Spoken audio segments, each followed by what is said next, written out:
আমরা আজকে ইংরেজি গ্রামারের ভার্ব নিয়ে আলোচনা করব। ভার্ব একটা পার্টস অফ স্পিচ যেটা মূলত কিসের কাজ করে। ভার্ব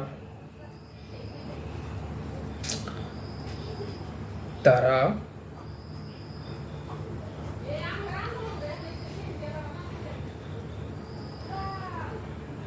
থাকা বা কোনো কিছু হওয়া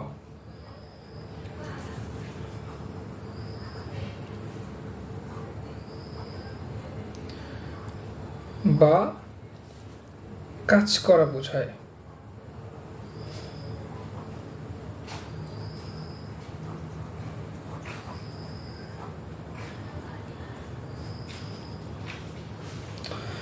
হ্যাঁ, তাহলে আমরা একটা উদাহরণ দিতে পারি যে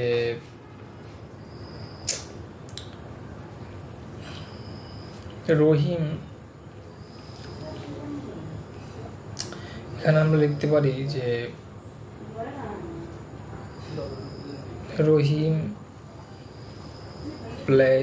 রহিম plays football.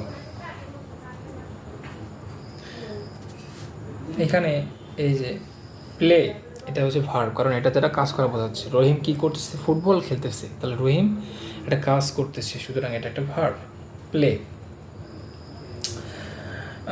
He is singing a song. Here, এই যে এখানে সিং হচ্ছে একটা ভার্ব, তার সাথে আইএনজি যুক্ত হয়েছে, প্রেজেন্ট কন্টিনিউয়াস টেন্স, সেটা পরের কথা, কিন্তু এখানে সিং হচ্ছে ভার্ব। অর্থাৎ সিং দ্বারা গান গাওয়া বোঝাচ্ছে। গান গাওয়া একটা কাজের এক প্রকার একটা কাজ। তো ভার্বকে আমরা আর একটা ভাবে এটাকে আমরা আইডেন্টিফাই করতে পারি যে ভার্ব, বা আরেকটা ভাবে আরেকটা ভাবে সংজ্ঞায়িত করতে পারি। সেটা হচ্ছে যে ভার্ব হচ্ছে একটা প্রয়োজনীয় অংশ বা মূল অংশ, এরকম কিছু একটা। অর্থাৎ ভার্ব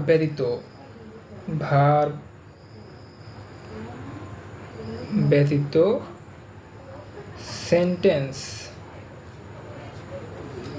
গঠন করা সম্ভব না, বা গঠন করা সম্ভব না।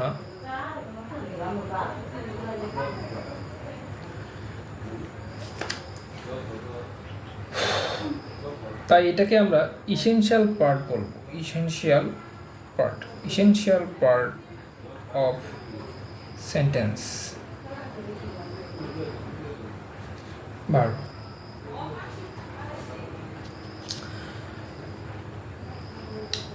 আমরা ইংরেজিতে একটা ভাবে বলতে পারি যে একজন ইংরেজি লেখক বা ইংরেজি বিশেষজ্ঞ দুজন, এটা হচ্ছে রেন অ্যান্ড মার্টিন এর সংজ্ঞা মতে। মার্টিন বলেছেন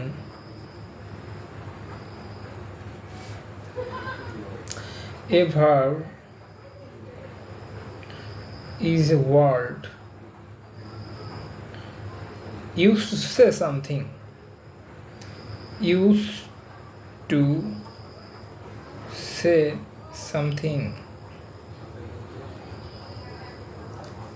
about some person, place, জায়গা, or thing, বস্তু। অর্থাৎ ইংরেজি দুইজন লেখক বা ভাষা বিশেষজ্ঞ তারা বলেছেন a verb is a word used to say something about some person, place or thing। অর্থাৎ কোনো বস্তু, ব্যক্তি বা জায়গা সম্পর্কে তারা কিছু বলে, তারা কিছু প্রকাশ করে, কিছু জিনিস, সেটা হচ্ছে ভার্ব।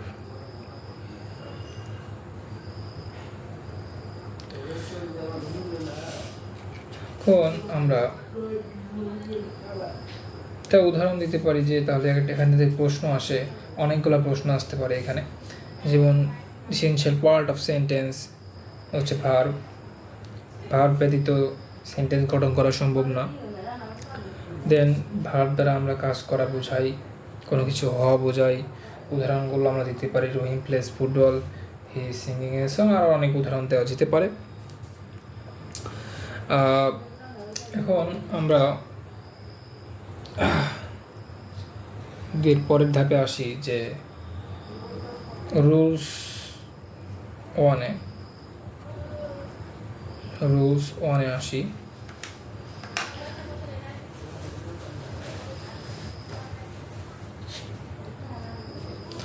রুলস ওয়ানে আসলে আমরা দেখতে পাবো যে আমরা উদাহরণ দিতে পারি।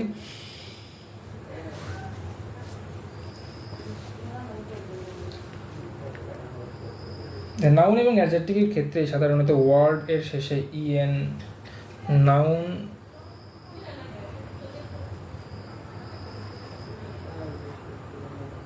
অথবা অ্যাডজেক্টিভের শেষে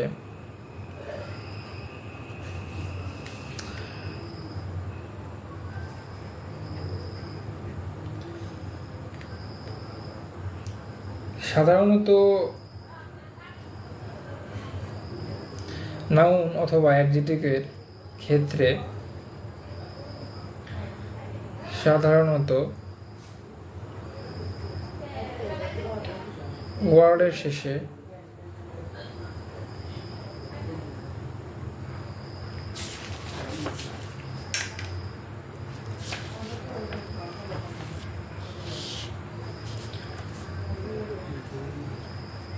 ইএন,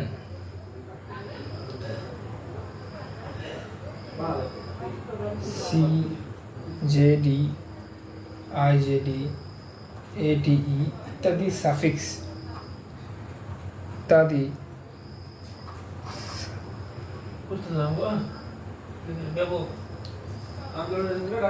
সাফিক্স এবং ওয়ার্ডের ক্ষেত্রে ওয়ার্ডের প্রথমে এন, বি, ইএম, ডি, আর ই, আইএম ইত্যাদি প্রিফিক্স থাকলে ওই ওয়ার্ডটা ভার্ব হয়।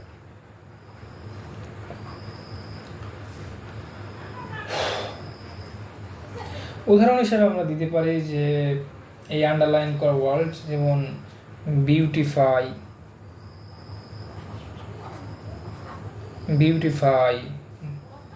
দেন বিফুল, দিতে পারি ডিলাইট, আমরা ইউজ করতে পারি এনাবেল, আমরা ইউজ করতে পারি এমপাওয়ার, আমরা দিতে পারি ইকোনোমাইজ,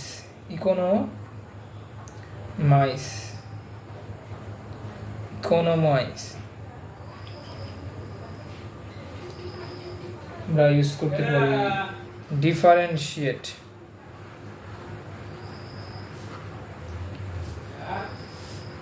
আমরা ইউজ করতে পারি রিয়ালাইজ, রিনিউ,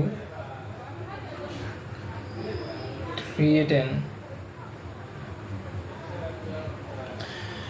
সমস্ত ওয়ার্ড আমরা ইউজ করতে পারি। এখন আমরা এর মানে জানবো।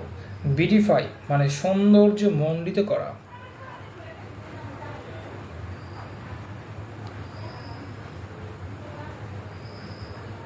তাহলে এর শেষে কি আছে? আইএফওয়াই, অর্থাৎ এই সাফিক্স থাকলে সেটা হবে ভার্ব।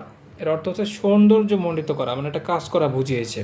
বিফুল, তাহলে এখানে আমরা দিয়েছি যে বিফুলের ক্ষেত্রে বিফুল শব্দের অর্থ হচ্ছে বোকা বানানো। বিফুল শব্দের অর্থ হচ্ছে বোকা বানানো, অর্থাৎ বোকা বানানো একটা কাজের একটা কাজের মধ্যে পড়ে, সুতরাং এটা একটা কী হবে, ভার্ব হবে।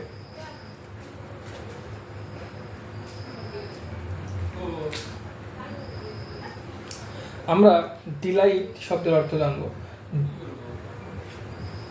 ডিলাইট মানে হচ্ছে আলোকিত করা। ডিলাইট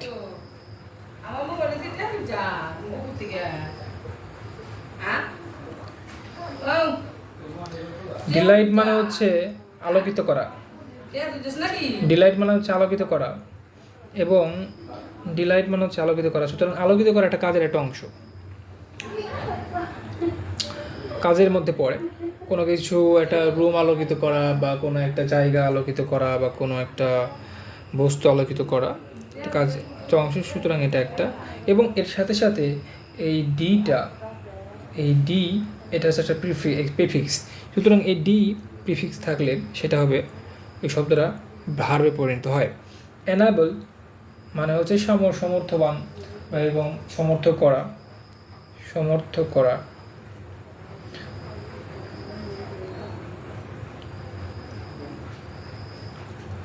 এইখানে এই এন প্রিফিক্সটা এই শব্দের ভেতর রয়েছে, সুতরাং এটা একটা কী হবে, ভার্ব হবে। এভাবে আমরা ভার্ব চিনতে পারি। এমপাওয়ার, এমপাওয়ার শব্দের মানে হচ্ছে শক্তিশালী করা, শক্তিশালী করা। তাহলে এখানে প্রিফিক্স ইএম রয়েছে, প্রিফিক্স ইএম রয়েছে, সুতরাং এইটা একটা ভার্ব হবে। ইকোনোমাইজ শব্দের অর্থ হচ্ছে খরচ কমানো।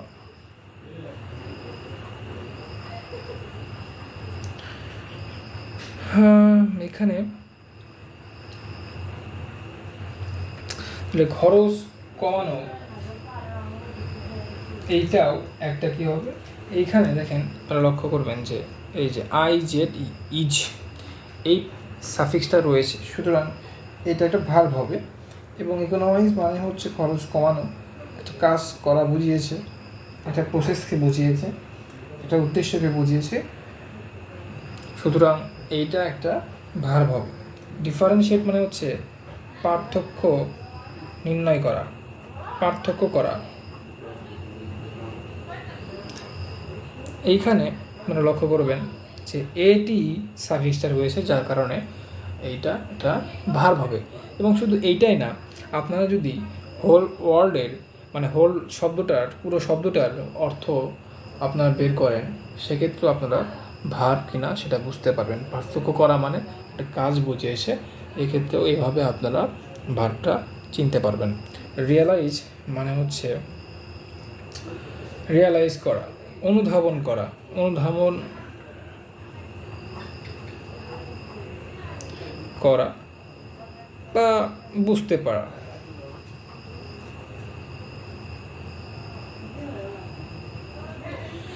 এখানে দেখেন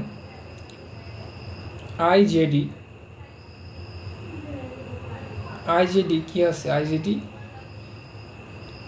সাফিক্স রয়েছে, সুতরাং এটা আমরা সাফিক্স থেকে বুঝতে পারি, শব্দের অর্থ থেকে বুঝতে পারি যে এটা একটা ভার্বের মধ্যে পড়ে। রিনিউ,